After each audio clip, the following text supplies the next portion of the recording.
You're trying to make a good business case for your partnership program. And how to calculate ROI and get internal buy-in, even if you're starting from zero. Now, this is applicable typically to partnership people, even head or sales people. If you're CEO or founder, you might push this on your head of sales, but if your head of sales is kind of hesitant on this, you definitely want to listen up. So there's a question that stops most partner programs before they start. How do you know this will work? And that's with anything typically. Your CAO wants proof, aka you, maybe, or your CFO wants numbers, your sales team wants guarantees. So taking different audiences. Here's the problem. You can't prove something that doesn't exist yet. And you possibly can. So I'm going to show you exactly how to build a bulletproof business case for partnerships, even if you've never had a partner program before. And I suggest you do this exercise anyways, even if you're the CEO or founder, if you're the end decision maker, you're the one who could be like, okay, yeah, well, I know it works, but I'll just do it. I think it's a very good exercise to go through to actually look at the numbers and look at the use cases and look at basically build everything out, right? Because you want to build this out when you build out your partner program. That way you know how it's driving the business forward. So when we look at the funding crisis, let me tell you what happened right now with B2B SaaS. Stock price for tech companies dropped 45 times revenue to 12 times revenue. That's a 75% drop. And what does that mean for you? Revenue growth and cash flow positive is the number one thing investors are looking at. And if you're looking to sell your company or increase your valuation, it's very, very important. So normal growth at any cost, the days of burning millions on ads are over. Right? You can do it, it scales, but now it's becoming a lot more creative focused and it's putting a lot more effort. Realistically, the dividends aren't necessarily there. But you can use paid ads for partnerships. We can kind of dive into that. So here's what that means for your cost of acquisition, aka getting customers. It's going through the roof. And one of our clients was paying $200 per customer 2 years ago. Now $800. Same ads, same product, 4 times more expensive. The craziest part is that the partnerships customer still costs $150, right? I think they increased now to $250, but it's still significantly less, right? And the opportunity here is that direct sales cost of acquisition is going up significantly. Partner source cost of acquisition is typically flat or going down, or it could be going a little bit up, but not as significantly as others. And companies need new channels that cost less money, right? And there's a whole variety of benefits of trust and valuation, and the long-term growth lever you could pull. But I'm just gonna focus on these for now. It's not nice to have anymore. It's kind of survival at this point, especially in this day and age of AI. The data that wins arguments. So when we look at how we actually can prove this business case, 46% of companies get more than 25% of revenue from partners. 34% of teams expect to source more than 25% of the revenue through partnerships. 80% expect to source more than half the revenue through partnerships. But the kicker is that 73% of these teams have 5 people or less. So think about it. Less than 5 people generate 25 to 50% of company revenue. Now, I don't want to mislead you and think that this is not a company-wide project. Every single department should understand how partnerships play a role, and they should honestly play a little bit of a role in each. But the people core focused on driving that, and even enterprise segments, 5 people or less. So what's your current sales team size? 10 people, 20 people, depending on how you price, but typically generating 100% of your revenue, right? And so the efficiency is just insane. And so data points for a person who kind of heads your finance budget, it could be your founder. If you're the founder, then your CFO, or if you are heading the finance yourself, kind of look at different things of like higher average deal sizes, right? Better win rates, lower churn rates, which is significantly important in SaaS, and faster time to close, right? And typically, when you onboard service partners, a little extra added benefit is,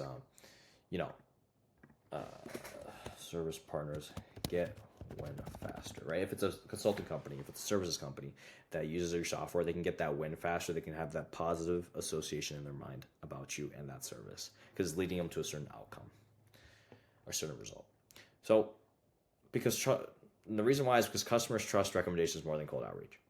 I mean, I've done cold outreach, right? And I'm telling you, it's a volume play, right? But you don't necessarily want to burn the volume if you don't have to. 60% of partners say receiving customer referrals is their most important incentive. And so, not money, but referrals, right? Here's how you calculate your partnership ROI. And I kind of call this the CAC comparison framework, right? Calculate your current cost of acquisition, getting customers. Take your total sales and marketing spend, divide new customers acquired. Example, give you some plain numbers. $50,000 per month spend. 25 new customers, cost you $2,000 to get one new customer.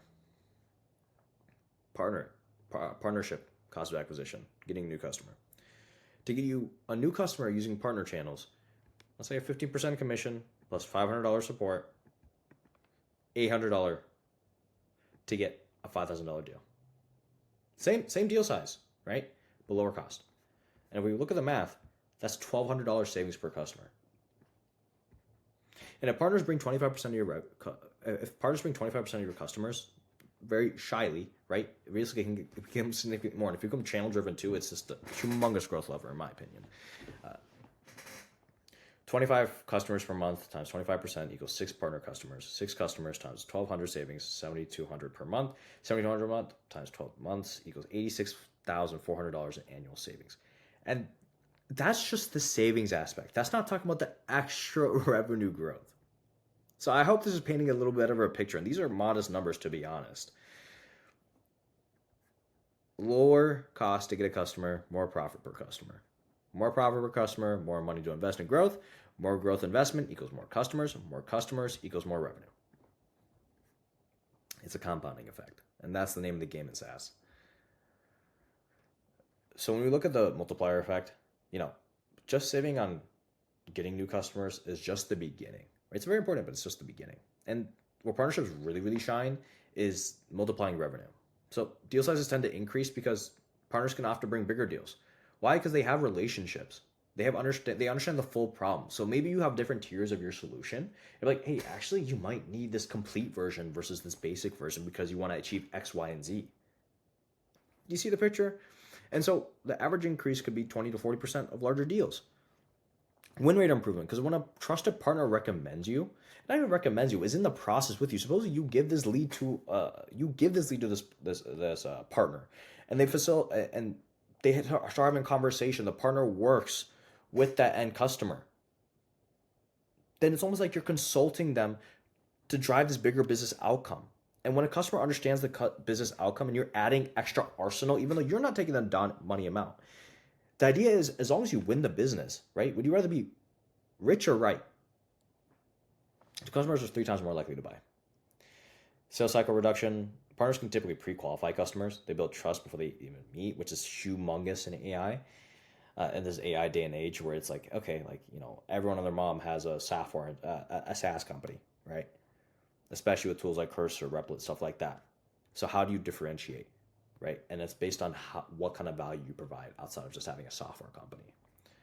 So when you look at retention improvement, which is the biggest growth lever, if you can retain your customers for longer, you're not in this hamster wheel cycle. And the number one aspect of that is understanding who your ideal customer is. And once you find that ideal customer, you can better qualify that from day one, right? Instead of just trying to make ends meet and just try to spray and pray, which I'm assuming you don't. But with partner programs that don't either generate revenue or people who do generate revenue, but it's not as much as they'd like, it's typically because they haven't honed in that ideal customer profile. Again, you gotta think of this as almost like a separate business. They gotta be aligned. You have to treat them like customers,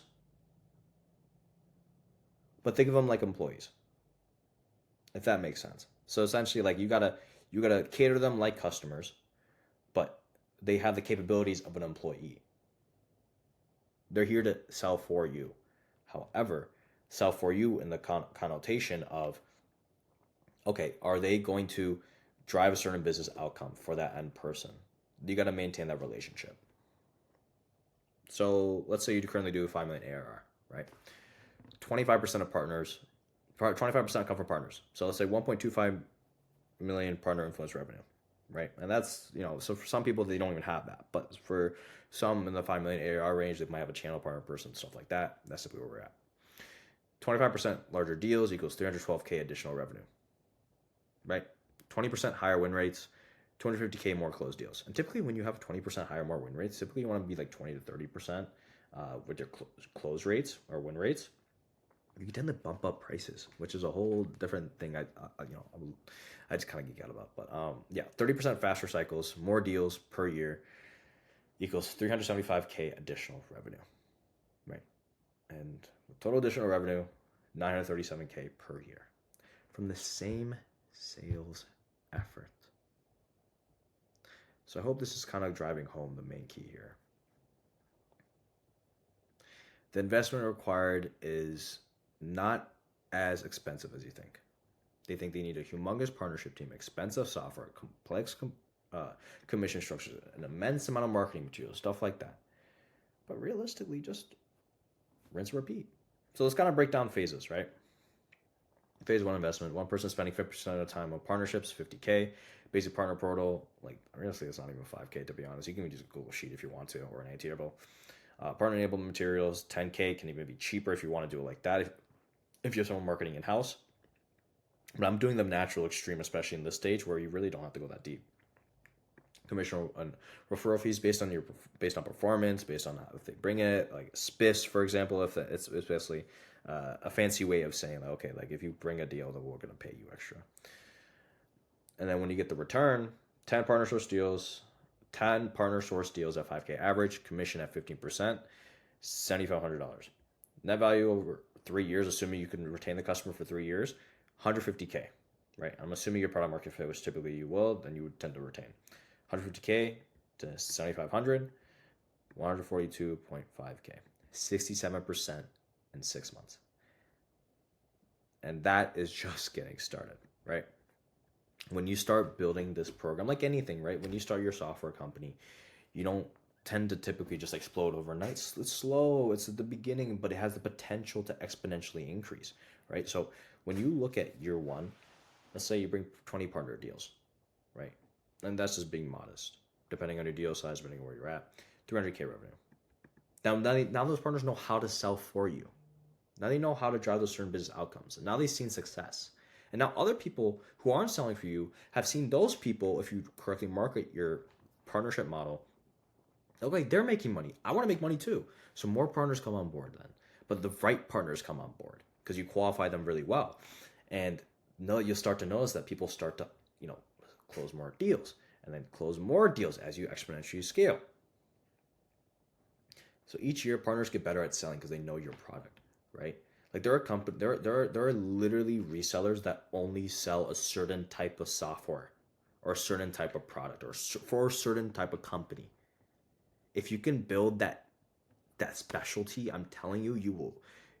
There's nothing better like it. The flywheel spins faster, and so when you look at talking to individual people, and again, like I mentioned, depending on where you watch, head of sales, CEO, partnership person, CFO, CRO, whatever. If you identify with any of these, then think about it for yourself. If you have to ask your own question. Partnerships will diversify our revenue channels and reduce the cost to get a customer. We're seeing the direct cost to get a customer increase 30% year over year, increasing 30% year over year. Partnerships give us a hedge against that trend, aka give us an advantage. For the person who has the finance portion of it, the cost to get a new customer is 60% lower than getting it directly selling. And if we shift 25% of getting new customers to partners, we save 86K annually while maintaining growth. And so when we look at the head of sales, CRO, kind of the revenue aspect, partners will pre-qualify your leads and provide warm introductions, right? And that's the ideal scenario. I obviously know sometimes they don't sell necessarily for you, but as long as the right system in place, they will do it. This increases your win rate by 20% and reduces sales cycles by 30% because there's more hands on the ground and there's different voices that already have either built the trust or can help accelerate the trust building. Same team, more revenue. And so for marketing, each partner is a content amplifier. They extend our reach into new audiences we can't access directly. So it's like having 20 field marketing reps for free, right? And I want to be very, very clear. Majority of the time, especially if you are in the lower market, they will not in the beginning will not necessarily create materials for you unless you're really, really pay really well or they have found significant success, especially in the beginning. What you're going to want to do, I think we'll probably cover this a little bit after, but little teaser is you want to build materials for them, right? Literally whatever materials that works for you in your marketing, give it to them. Give it to them, right? And in some ways, if you can almost kind of segment what kind of partner they are, if they're a reseller or if they're a tech integrator or they are, whatever they may be, create materials for them and give it and have them push it and be on them to push it. And when they push it, at least then there's an awareness aspect to it. And I'll dive deeper, but yeah, there's capabilities to extend your reach and your awareness to bring them down that little upside down, that little snow cone, to end up getting more customers. And so for customer success, partner source customers have 25% better retention. Why? Because they're with better expectation and stronger buy intent, and they get their first win typically a lot faster. So the key is to speak their language. Revenue leaders care about growth. Finance cares about costs. Everyone wins with partnerships. So if you want to do a 90-day proof of concept, just to test it out yourself, we do this with our own clients, done for you and done with you. However, if you want to do this yourself because you maybe want to see the capabilities of it, go ahead. I'm not going to gatekeep the information. Here's how you kind of could go about it. You don't ask for a huge budget. You don't ask for new hires. You ask for 90 days to prove the concept.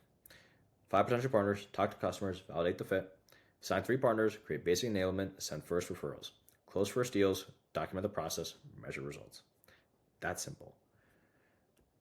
When you have 3 signed partners, and then 2 closed deals, if you do it properly within the basic materials and sending those first referrals, you will end up exponentially growing. You want to document a playbook, right? You want this to be rinse and repeat. This is a system. I'm not here talking fluffy relationship stuff. It's a system, and you can systematize relationships as well. Clear ROI calculation. If it works, you get budget for year 2. If it doesn't, you learn something valuable for 20K, right? So the risk is 20K at the very, very increased upside, right? If you really want to go deep, but you don't really have to in the beginning, I'm just telling you, and 3 months. Reward, new revenue channel worth $1 million plus annually. 50 to 1 potential return.